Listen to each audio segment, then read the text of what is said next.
Alright, ladies and gentlemen, Fabs in the house. And today I've got the CRKT Inara here with me for a review, and as usual we're gonna analyze the look, the sound and the feel of this guy. But first of all, let's just see how big this guy is. It's not big. Spoiler alert. This is 6.5 inch long overall with a 3.8 inch long handle and a 2.75 inch long blade. So not really that big, and let's see how this compares up against the Montosa, also another offering from CRKT, or the Quattro, another offering by CRKT, and you guessed it, yes, we've got the CRKT Maven. So look at this. This is the Rogers lineup from CRKT, and of course the Inara is the smallest of the bunch because these other three guys are pretty much same length. Let's do some up against some pretty famous Spyderco offerings. This is the Spyderco Schmock, and here you've got the Spyderco Para 3, and maybe we can fit also the Paramilitary 2 in the picture right over here. So as you can see, it's a pretty small knife. Look at this, how it's compared with the Para 3, pretty small. Of course, we've got another couple offerings here. This is, of course, the Ontario Rat number 2, and boom, Ontario Rat number 1. Huge boy right over here. This is even smaller than the Ontario Rat number 2, which is already like a pretty small and compact option by Ontario. And what else we have? Of course, let's do another smaller, smallish knife. This is the Shirogorov Neon Zero, and bigger brother Shirogorov Hati R going on. Beast of a knife, beautiful blade. Another classic. I'm really digging this guy lately. This is the 520, designed by Philippe Georget, Custom Knife Factory. And since we are talking about Custom Knife Factory, let's throw in the mix another guy from Custom Knife Factory. This is the Snafu 2.0, designed by Peter Rassenti. And what else do we have? Let's do it up against another classic. This is, of course, Chris Reeve Knives, large Sebenza 21 with carbon fiber inlays. And another big boy right over here, Riken Knives Thule. Yeah, this is a big boy for sure. And let's just see some other couple little options over here. This is the Civivi McKenna with dark Damascus blade and copper handles, and from my wife's collection, as well as this little guy over here, the James brand, the County over here. And let's see some couple of bigger boys and a little bit more expensive, not the same ballpark for sure. This is the Holt Bladeworks Spectre V3 Prestige in Damasteel and Fade Anno, and another one, of course, why not, custom Lambert, Kirby Lambert, Rain in Dragon Skin, Carbo Quartz and Zirconium bolster. So just another ballpark, but just to show you how tiny this guy is, basically, because it's pretty small, guys. It's a gentleman's knife. It has it's a frame lock. It has a nice G10 scale with some grooves milled out over here, which are extending throughout the blade, just interrupted by the thumb stud, and these are fading in this direction. Really cool. And if you look at this line, it's just like almost uninterrupted, just by this Warncliffe design blade right over here, and basically straight edge, which continues to this almost straight line up to the heel of the blade. So really cool design overall, really clean lines and sleek, pretty slim and thin and light, extremely lightweight knife, guys. This G10 scale is showing off some chamfering going on the outside, but nothing on the inside. It's just like pretty straight. And then you've got some pattern going on right over here, and which is going to contribute to give a little bit of grippiness to the purchase of this handle over here. Nice grooves. Right there you have, I think it's a stainless steel. I'm not sure which kind of metal. I'm not sure if it's aluminum, but I think it's steel backspacer with some, let's say, jimping going on right over here. Not really any lanyard hold option going on. You've got no skeletonization, no internal milling, of course, because it's already like super light and pretty thin, so there's not much room for that. There is no lock face insert and just a little cutout here to release the lock bar like that. So it's very interesting, very simple construction, guys. You're gonna need like a T8 and T6 torque bits screws in order for you to disassemble this guy and to maintain, and it's gonna be pretty straightforward, absolutely. You've got ball bearings going on the inside, as this logo is suggesting, and you've got this pocket clip, which I'm not really a fan of, if I have to be honest, because yeah, so this much is gonna be sticking out. It's nice. There's a little bit of hot spot going on over here, not that much.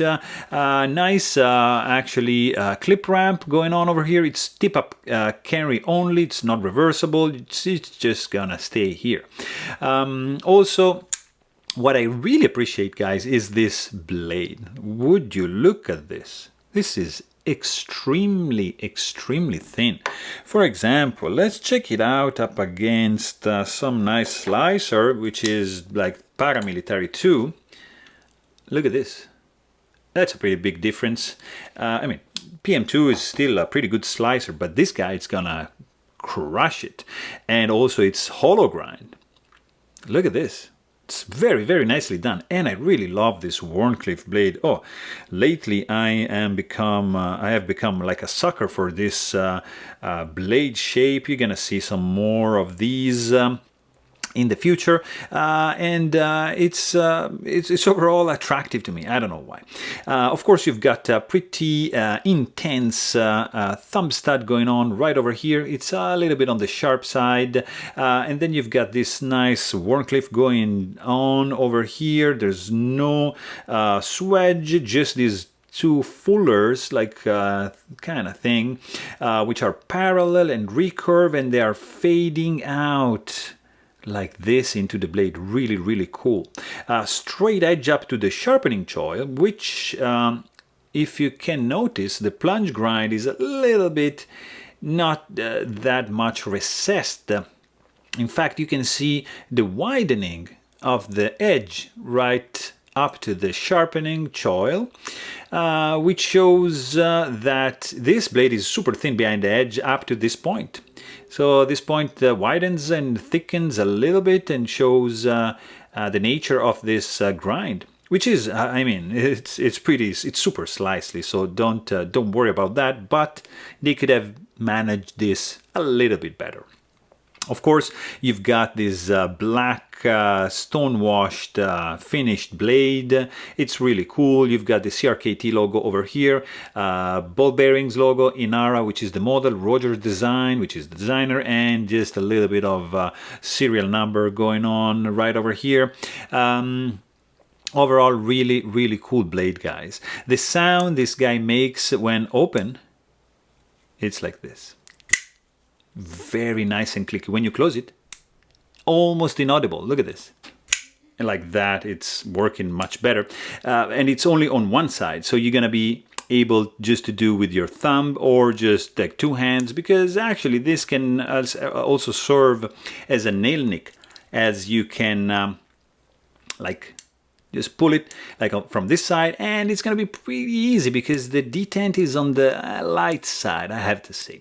But the sound is very pleasant, it's snappy, and when you close it, it's super discreet. Nobody's gonna harass you, you know, for the sound that this guy is gonna make.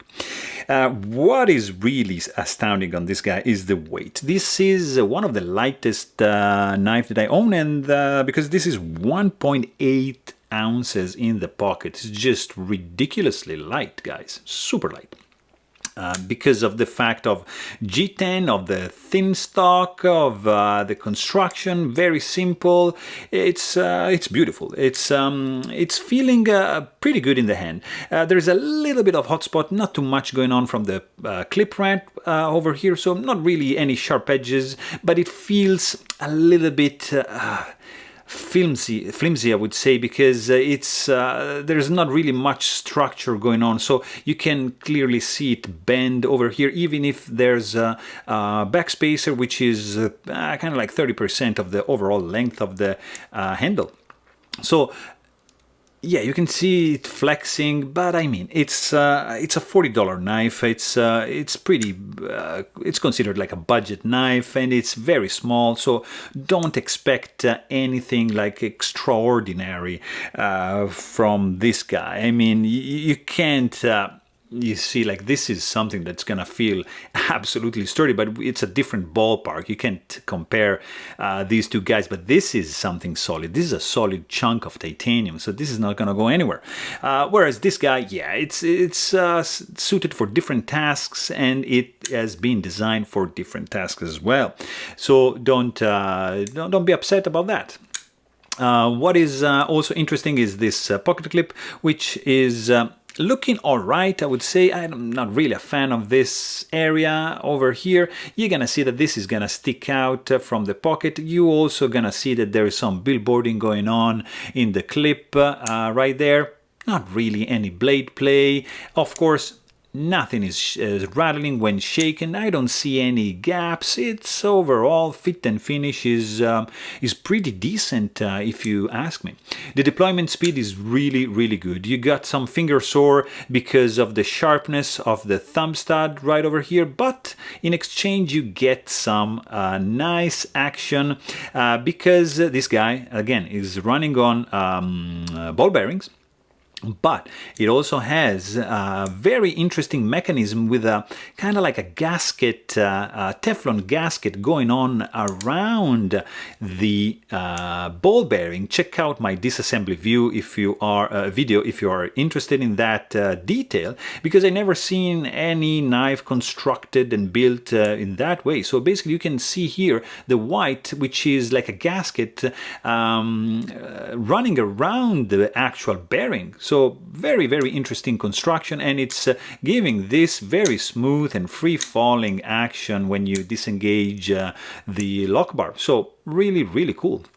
Of course, if you put it on the vertical position, you're gonna have to wiggle to close the blade. It's not gonna do any guillotine effect on you, just free fall like that.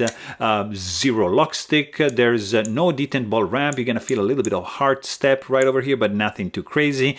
And overall, the blade is absolutely centered. Look at this. Now, no way you're gonna be able to snag the tip of the blade. So overall, pretty safe, and it's a very nice little neat blade for sure. I mean, I like very much the design. I love the weight. The sound is also pretty cool. I'm not a fan of the thick edge around the sharpening choil, just a sharpened edge on the thumb stud, and just the design of the clip just doesn't do it for me. But overall, I mean, the design is pretty cool, the sound is nice as well, and the grip also, it's very good. So there you have it. Hope you guys enjoyed this video. Please don't forget to subscribe. Thanks for watching, and stay tuned.